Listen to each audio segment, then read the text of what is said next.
Hello, আসসালামু আলাইকুম friends, কেমন আছো তোমরা? তো আজকে আমি তোমাদের সাথে শেয়ার করব ঢ্যাঁড়স আর চিংড়ি মাছের একটি রেসিপি, যেটা খেতে অনেক টেস্টি হয়।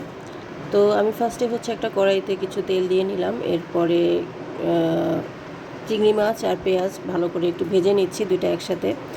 অনেকে চিংড়ি মাছটা পরে দেয়, বাট পরে দিলে আমার কাছে ভালো লাগে না।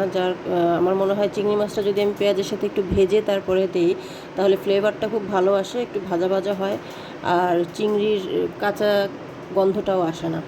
সো এই তো আমার পেঁয়াজ আর চিংড়ি মাছ যখন ব্রাউন হয়ে যাবে ভাজতে ভাজতে, এরপরে আমি একটু পানি দিয়ে নিলাম বাকি মশলাগুলো দেওয়ার জন্য, যাতে পুড়ে না যায়। তো আমি দিয়ে দিলাম মরিচের গুঁড়া, জিরার গুঁড়া, তারপরে হলুদের গুঁড়া, এরপর লবণ, রসুন বাটা, আর একটু সামান্য আদা বাটা। এইসব মশলা উপকরণগুলো দিয়ে আমি ভালো করে মিক্সড করে মশলাটা কষানোর জন্য ওয়েট করছি।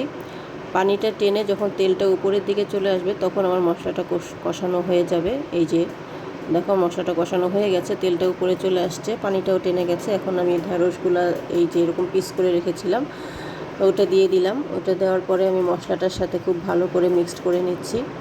এরপর সামান্য কিছু পানি দিব, যেহেতু ঢ্যাঁড়সের একটু পিছলা টাইপের হয় তরকারিটা, সো এটাতে বেশি ঝোল রাখলে ভালো লাগে না।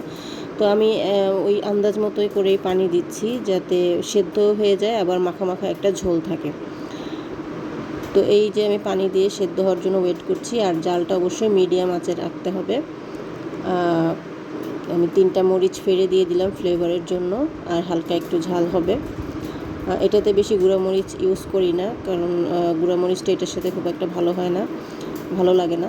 তো আমার ঢ্যাঁড়সটা সেদ্ধ হয়ে গেছে। এরপর আমি নামানোর কিছুক্ষণ আগে একটু লেবুর রস দিয়ে দিলাম। লেবুর রসটা দিলে ফ্লেভারটা অনেক ভালো আসে, আর ঢ্যাঁড়সের যে কাঁচা একটা গন্ধ ওইটাও আসে না।